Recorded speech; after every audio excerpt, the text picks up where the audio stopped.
Hello दोस्तों, नमस्ते। कैसे हैं आप सब? आशा करती हूँ आप सब स्वस्थ होंगे और मस्त होंगे। दोस्तों, मेरा नाम चंदा शर्मा है। मेरे यूट्यूब चैनल टीचिंग बाय चंदा शर्मा में आप सभी का स्वागत है। तो दोस्तों, BPSC TRE 3.0 and 4.0 GK GS की मोस्ट इंपॉर्टेंट क्लास है। एनसीईआरटी और एससीईआरटी का संपूर्ण निचोड़ है, ठीक है। यही बुक से हम क्वेश्चन को लेकर आते हैं।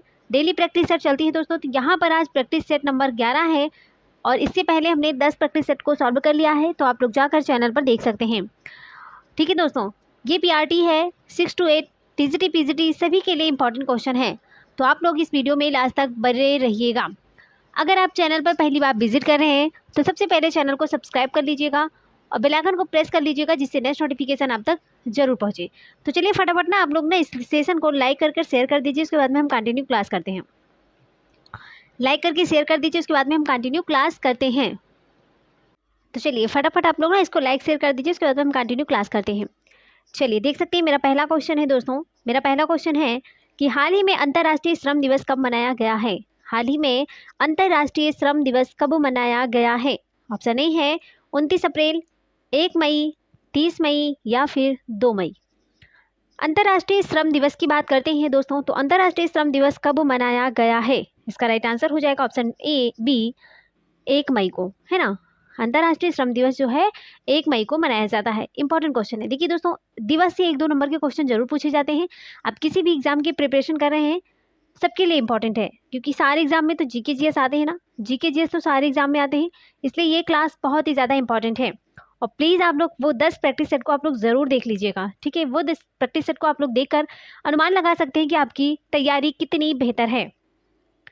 चलिए नेक्स्ट क्वेश्चन पे बात करते हैं कि हाल ही में किस देश ने लंबे समय से चले आ रहे मुद्रा संकट के बीच नई मुद्रा लॉन्च की है? आपको बताना है किस देश ने लंबे समय से चले आ रहे मुद्रा संकट के बीच नई मुद्रा को लॉन्च किया है। ऑप्शन ए है श्रीलंका, बी है ऑस्ट्रेलिया, सी है जिम्बाब्वे या फिर मालदीव।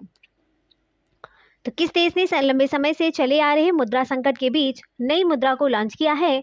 इसका राइट आंसर हो जाएगा दोस्तों ऑप्शन सी, जिम्बाब्वे, है ना, जिम्बाब्वे। चलिए नेक्स्ट देखते हैं। हाल ही में किसी सरकार के द्वारा प्रतिष्ठित नवरत्न का दर्जा मिला है? हाल ही में किसी सरकार द्वारा प्रतिष्ठित नवरत्न का दर्जा मिला है? ऑप्शन ए है भारतीय एयरटेल, या फिर IREDA, या फिर DRDO, या फिर HAL। हाल तो दोस्तों, किसी सरकार के द्वारा प्रतिष्ठित नवरत्न का दर्जा मिला है? इसका राइट आंसर हो जाएगा ऑप्शन बी, IREDA, IREDA। चलिए आगे देखते हैं। नेक्स्ट क्वेश्चन है, हाल ही में 1 मई को किस राज्य का स्थापना दिवस मनाया गया है? वेरी इंपॉर्टेंट क्वेश्चन है दोस्तों। हाल ही में 1 मई को किस राज्य का स्थापना दिवस मनाया गया है? ऑप्शन ए है गुजरात, ऑप्शन बी है महाराष्ट्र, ऑप्शन सी है उपर्युक्त दोनों या फिर उत्तर प्रदेश। तो 1 मई को किस राज्य का स्थापना दिवस मनाया गया है? इसका राइट आंसर हो जाएगा दोस्तों ऑप्शन सी, उपर्युक्त दोनों, मतलब गुजरात और महाराष्ट्र। गुजरात और महाराष्ट्र राज्य की स्थापना 1 मई को किया गया है, इसीलिए 1 मई को गुजरात महाराष्ट्र स्थापना दिवस मनाया जाता है। चलिए आगे देखते हैं। नेक्स्ट क्वेश्चन है कि हाल ही में IQAir के विश्व गुणवत्ता सूचकांक में कौन शीर्ष पर रहा है? हाल ही में IQAir के विश्व वायु गुणवत्ता सूचकांक में कौन शीर्ष पर रहा है? ऑप्शन ए है मॉस्को है, या फिर ऑप्शन बी काठमांडू है, ऑप्शन सी बीजिंग है, या फिर ऑप्शन डी बंगलुरु है। तो हाल ही में IQAir के विश्व वायु गुणवत्ता सूचकांक में कौन शीर्ष पर रहा है? बताइए दोस्तों, कौन शीर्ष पर रहा है? इसका राइट आंसर क्या हो जाएगा? तो दोस्तों, इसका राइट आंसर हो जाएगा ऑप्शन बी, काठमांडू। बताइए ये काठमांडू किसकी राजधानी है? दोस्तों, काठमांडू नेपाल की राजधानी है। किसकी राजधानी है? काठमांडू नेपाल की राजधानी है। इंपॉर्टेंट है। चलिए आगे देखते हैं। नेक्स्ट क्वेश्चन है, हाल ही में भारतीय नौसेना ने पनडुब्बी रोधी मिसाइल सिस्टम का सफल परीक्षण कहाँ किया है? हाल ही में भारतीय नौसेना ने पनडुब्बी रोधी मिसाइल सिस्टम का सफल परीक्षण कहाँ पर किया है? ऑप्शन ए है बिहार, ऑप्शन बी है गुजरात, ऑप्शन सी है ओडिशा, ऑप्शन डी है केरल। इसका राइट आंसर क्या हो जाएगा दोस्तों? बताइए फटाफट आप लोग ना। आप लोग जानते हैं दोस्तों कि डेली 7:30 बजे डेली क्लास चलती है ना। आजकल तो बीपीएससी टीआरई 3.0 री एग्ज़ाम होने वाला है, या फिर 4.0 या 5.0 इसकी भी एग्ज़ाम की घोषणा हो गई है दोस्तों। तो सारे एग्ज़ाम के लिए इंपॉर्टेंट है, चाहे वो यूपी का एग्ज़ाम हो, बिहार का एग्ज़ाम हो, एनी वे किसी भी स्टेट का एग्ज़ाम हो, सबके लिए क्लास बहुत ज़्यादा इंपॉर्टेंट है। सो प्लीज़ आप लोग इसको इग्नोर मत कीजिए, ठीक है। बहुत इंपॉर्टेंट क्लास है, आप लोग डेली क्लास लीजिए, है ना, बहुत इंपॉर्टेंट क्लास रहती है। चलिए बताइए, भारतीय नौसेना ने पनडुब्बी रोधी मिसाइल सिस्टम का सफल परीक्षण कहाँ किया है? ऑप्शन ए है बिहार में, गुजरात में, ओडिशा में, या फिर केरल में। तो दोस्तों इसका राइट आंसर हो जाएगा ऑप्शन सी, ओडिशा, है ना, ओडिशा में। भारतीय नौसेना ने पनडुब्बी रोधी मिसाइल सिस्टम का सफल परीक्षण कहाँ पर किया है? ओडिशा में। आपको बताना है कमेंट बॉक्स में कि ओडिशा की राजधानी क्या है। ओडिशा की राजधानी क्या है, आपको सबको बताना है, ठीक है। ऐसा कोई नहीं होगा, जो जो जितने लोग वीडियो को देखेंगे सब लोग ओडिशा की राजधानी क्या है इसका रिप्लाई ज़रूर देंगे, ठीक है। हमें सबकी कमेंट का इंतजार रहेंगे, देखेंगे कि आप लोग क्लास को अटेंड करते हैं या नहीं करते हैं। आप लोग प्लीज़ इस क्वेश्चन का आंसर दीजिएगा, बहुत इजी है मैं जानती हूँ, लेकिन आप लोग देते नहीं हो, रिप्लाई नहीं करते, इसलिए मैं क्वेश्चन पूछ रही हूँ, इसका रिप्लाई आपको देना है। चलिए आगे देखते हैं। हाल ही में किसने आकाशवाणी समाचार के महानिदेशक का पदभार ग्रहण किया है? हाल ही में किसने आकाशवाणी समाचार के महानिदेशक का पदभार ग्रहण किया है? ऑप्शन ए है मौसमी चक्रवर्ती, राधिका मर्चेंट, शुभम तिवारी, या फिर अमित गोयल। तो दोस्तों इसका राइट आंसर हो जाएगा ऑप्शन ए मौसमी चक्रवर्ती, है ना, मौसमी चक्रवर्ती। चलिए आगे देखते हैं। नेक्स्ट क्वेश्चन है, हाल ही में किसने एसएटी के पीठासीन अधिकारी के रूप में कार्यभार को संभाला है? हाल ही में किसने एसएटी के पीठासीन अधिकारी के रूप में कार्यभार संभाला है? ऑप्शन ए है रूप सिंह, ऑप्शन बी है अनिल प्रभात, ऑप्शन सी है पीएस दिनेश कुमार, या फिर कमल किशोर। तो दोस्तों इसका राइट आंसर क्या हो जाएगा? इसका राइट आंसर है option C, PS Dinesh Kumar, PS Dinesh Kumar. चलिए आगे देखते हैं। आप लोग कमेंट बॉक्स में बताइएगा कि क्लास कैसी लगी आपको, ठीक है। आपको बताना है क्लास कैसी है आपको, है ना, आपको बताना है दोस्तों। और जो मैंने क्वेश्चन पुटअप किया ना उसका रिप्लाई भी देना है। चलिए आगे देखते हैं। नेक्स्ट क्वेश्चन है, हाल ही में किस देश में रुआंग ज्वालामुखी फटा है? ये ज्योग्राफी का स्टैटिक जीके का इंपॉर्टेंट क्लास है ना, क्वेश्चन आंसर है, बहुत इंपॉर्टेंट है। आपको बताना है कि किस देश में रुआंग ज्वालामुखी फटा है। किस देश में रुआंग ज्वालामुखी फटा है, बताइए। जर्मनी में, इंडोनेशिया में, सिंगापुर, या फिर थाईलैंड में। तो दोस्तों इसका राइट आंसर हो जाएगा ऑप्शन बी, इंडोनेशिया में, है ना, इंडोनेशिया। चलिए आगे देखते हैं कि हाल ही में किस एडटेक कंपनी ने टाइम की वैश्विक रैंकिंग में शीर्ष स्थान हासिल किया है? हाल ही में किस एडटेक कंपनी ने टाइम की वैश्विक रैंकिंग में शीर्ष स्थान हासिल किया है? ऑप्शन ए है इमेरिटस, या फिर कोर्सेरा, अदानी टोटल, या फिर यूएनआई टेक। इसका राइट आंसर हो जाएगा दोस्तों ऑप्शन ए, इमेरिटस, है ना, इमेरिटस।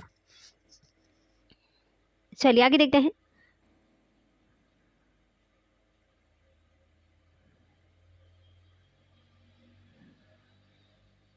चलिए नेक्स्ट क्वेश्चन है हमारा, यहाँ पर हमारे अब जीके के क्वेश्चन आ गए। यहाँ तक अब तक हमने करंट अफेयर को डिस्कस किया दोस्तों। अब देखते हैं कि भारत के उपराष्ट्रपति का निर्वाचन एक निर्वाचक गण द्वारा किया जाता है, जिसके सदस्य होते हैं। ऑप्शन ए है संसद के दोनों सदनों के केवल निर्वाचित सदस्य, या फिर संसद के दोनों सदनों के सभी सदस्य, राज्यसभा और राज्य विधानसभाओं के केवल निर्वाचित सदस्य, या फिर राज्य विधानसभाओं के केवल निर्वाचित सदस्य। आपको बताना है इसका राइट आंसर क्या हो जाएगा दोस्तों।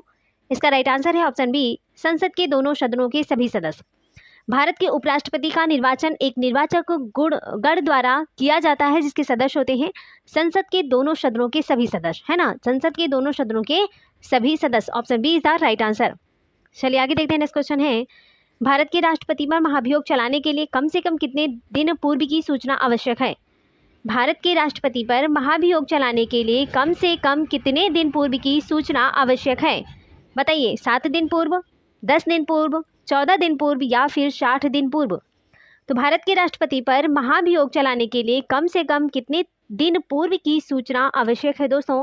तो इसका राइट आंसर हो जाएगा ऑप्शन सी, 14 दिन पूर्व, है ना, 14 दिन पूर्व सूचना दिया जाता है। चलिए आगे देखते हैं। गिरफ्तार किए गए व्यक्ति के मौलिक अधिकारों की रक्षा किस आर्टिकल में वर्णित है?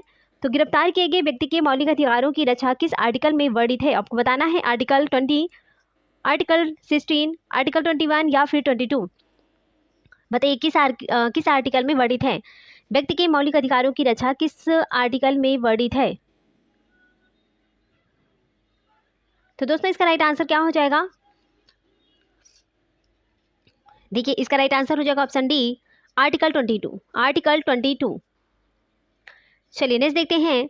प्रखंड या ब्लॉक स्तर पर पंचायत समिति है एक। प्रखंड को ही ब्लॉक बोलते हैं, तो प्रखंड स्तर पर पंचायत समिति है एक। क्या है? प्रशासनिक प्राधिकरण है, परामर्शदात्री समिति है, सलाहकार निकाय है, या फिर उपरोक्त में से कोई नहीं?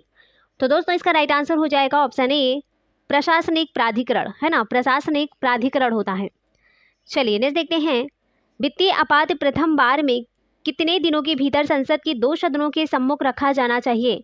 वित्तीय आपात प्रथम बार में कितने दिनों के भीतर संसद के 2 सदनों के सम्मुख रखा जाना चाहिए? ऑप्शन ए है 1 माह, 2 माह, 6 माह, या फिर 6 सप्ताह?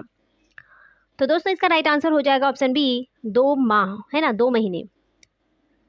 चलिए आगे देखते हैं। नेक्स्ट क्वेश्चन है, मौलिक अधिकारों में संशोधन करने में कौन सक्षम है?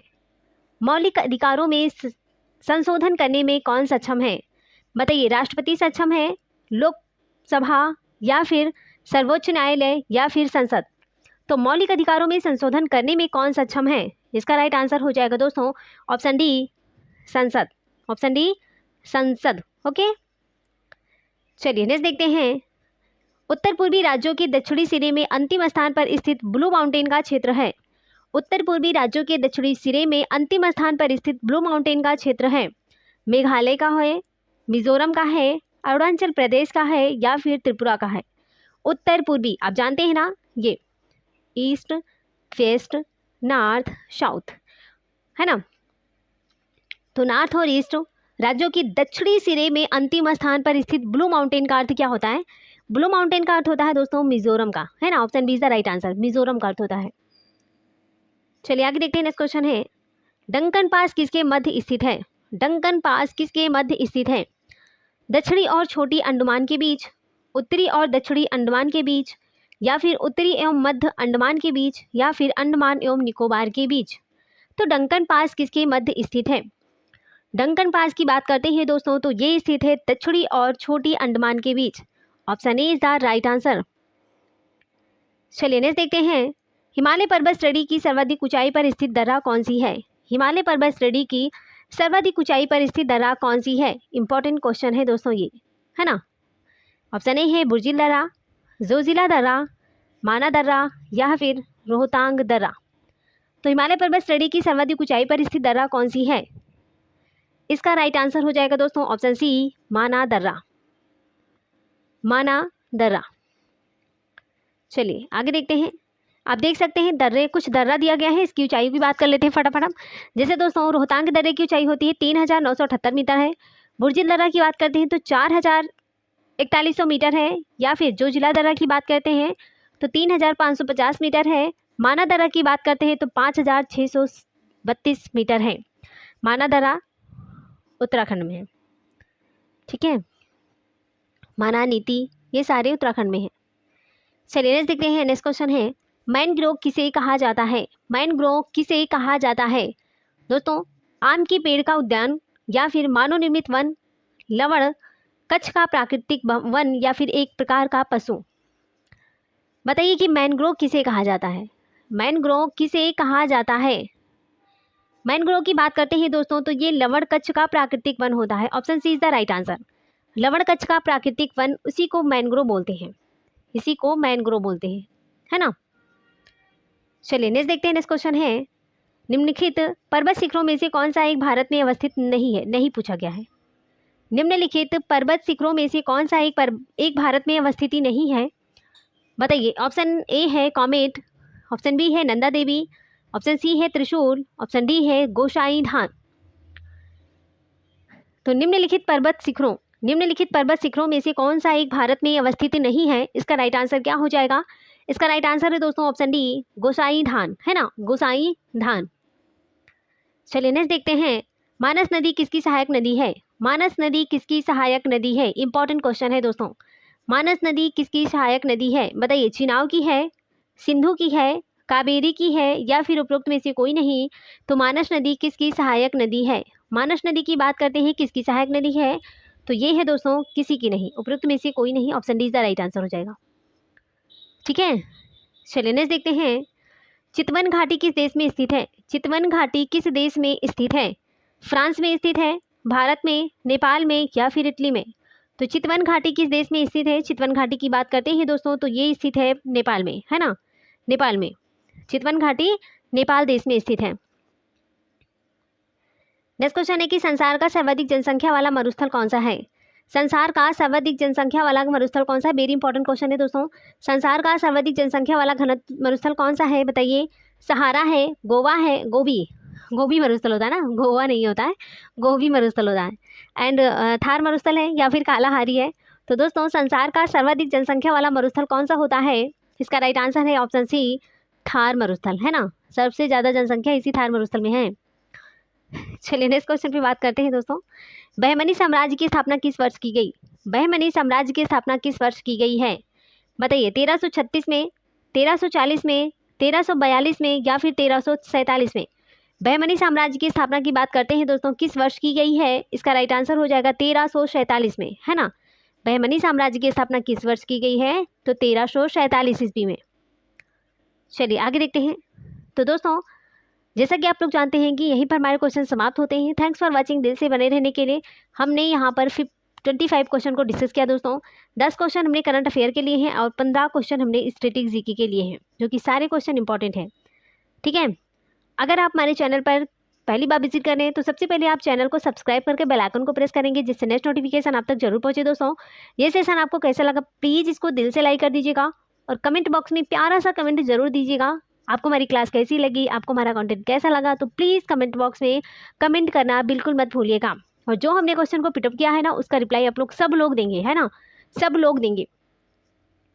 और इस सेशन को ज़्यादा से ज़्यादा शेयर भी कर दीजिएगा, जिससे दूसरों को बेनिफिट मिल सके। तो प्लीज़ आप लोग लाइक, शेयर और कमेंट बॉक्स में कमेंट ज़रूर कीजिएगा, है ना। अगर आपको लगता है कि आपकी बहन, आप हमें छोटी बड़ी जो भी मानते हैं, अगर हमने मेहनत किया है तो आप शेयर ज़रूर करेंगे, है ना, और कमेंट बॉक्स में पॉजिटिव कमेंट ज़रूर दीजिएगा। तो चलिए इसी के साथ हम मिलेंगे दोस्तों नेक्स्ट वीडियो में। तब तक के लिए bye bye, take care, see you.